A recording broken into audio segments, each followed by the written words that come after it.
You think Minkah Fitzpatrick's licking his chops at a chance to hit Diontae Johnson coming across the middle? Oh, yeah. He might take that fine. Oh, you take that fine. You take that fine. Texter, you guys are acting like Diontae Johnson is prime Calvin Johnson. No, he's not. But you know what? Whenever you add him to a roster like the Ravens, he doesn't need to be prime Calvin Johnson. He's just another asset to their offense that could really, really enhance what they do. Yes. Texter, trying to fix a player can blow up in your face. Just look at AB. 3 different teams tried to fix him. He won a Super Bowl. That's right. Diontae Johnson is out on loan. That's why I think he's going to help them. If you sign Diontae Johnson to a long-term deal and things don't go the way he wants them to go, he is going to bitch about it. But if you have him for 9 games and then probably a playoff run in the last year of a contract, I think he's going to help you. Mm-hmm. Doesn't mean he's not going to do goofy stuff like run backwards, but I don't think you're going to see the lack of effort from him Nope. that you saw here. No, he wants paid. Yes. So to think he's not going to help Baltimore, I think is an absurd notion. He is. I don't happen to think he helps them where they most needed help, but he is going to make them a better football team. They've got Zay Flowers, and then they got Hardman, and then they got Diontae. Bateman. What did I say? Hardman. Oh, not Mecole Hardman. Rashad Bateman. Thank you. So you got 3 good wide receivers, 2 good tight ends, the best running back going, and probably your front runner for MVP at quarterback. I mean, they're averaging like 40 points a game. Yep. I don't know that they're going to slow down all that much.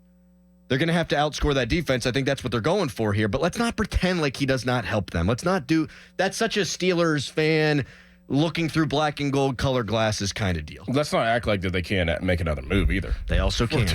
Before Tuesday. And that's where I am on all of this, Dorin.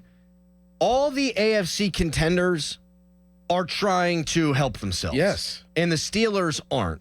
Now, you can make the argument that – sometimes a guy gets hurt, right? And then he comes back right before a trade deadline, and the general manager will come out and say, well, the guy we just got back from injury, that's like our trade deadline acquisition. You can make the argument, hey, the Steelers upgraded a quarterback. They got Russell Wilson. Yeah, they got to go add more.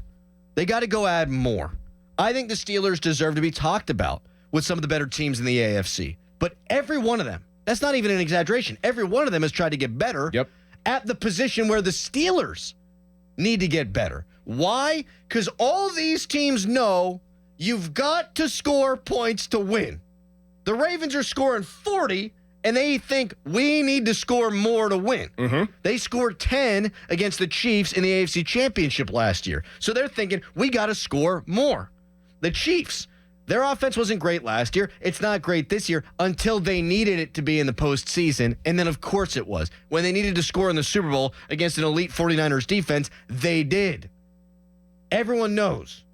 Defense, I don't think, wins championships anymore. No. Defense can win you enough games to get into the dance. You need to make plays offensively to win championships now. And I would rather have a Darius Slayton out there, Dorin, than a Scotty Miller when my season's on the line in the divisional round. Texter, let's be honest. The Steelers never tried to get a big-time receiver. If you want a big-time receiver, he's got to pay big-time money, and they wanted to get one of these guys for nothing. It doesn't work that way. Well, I just disagree with everything that texter said. They were in on Brandon Ayuk. They were in on Devontae Adams, but both of those guys could decide where they wanted to go. Mm-hmm. They would have paid Brandon Ayuk. That's not conjecture. That's fact. They would have paid him. But if they would have offered a little bit more, could they have gotten him? It's a good question. Right. Like, were they not willing to pay a little bit more to get either guy? I think they got played the entire time. I think Ayuk ultimately wanted to be a 49er, so maybe there wasn't a price high enough to pay. I mean, $40 million, okay, but that's not even the going rate for him. See, like, I get confused here, and you could probably help me with this. Did Diontae get traded after or before the draft? Before.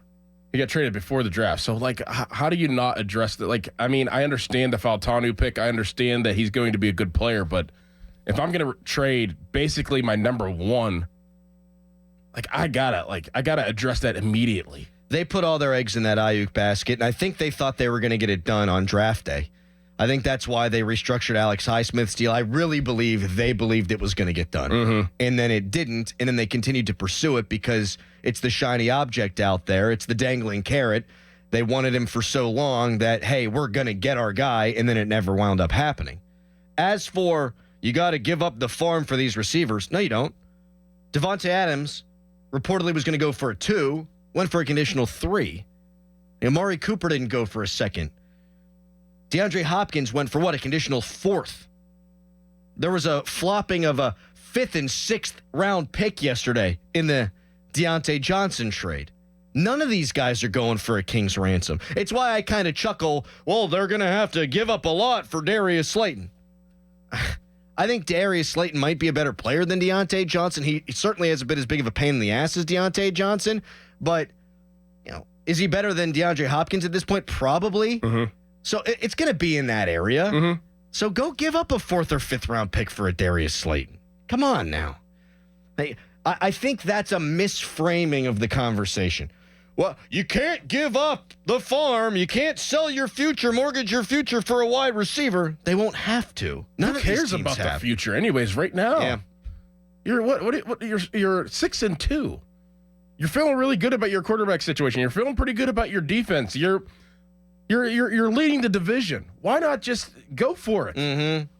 I don't care about the future right now in a 2nd or even a 3rd or 4th round pick. Honestly, I'm in the middle of this right now. I'm living where my feet are at. I know if I enhance this receiving core, this could help us really clear the vision of the picture that we want to draw. Yes.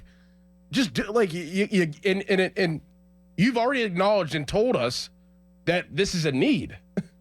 And everybody around you is shoring up this need. And you had out of all these teams that got Amari Cooper, the Bills, well, maybe the Bills, Amari Cooper, the Devontae Adams, now Diontae Johnson, DeAndre Hopkins, you probably were number one that needed it the most. Yes. For months. You know what's happening here?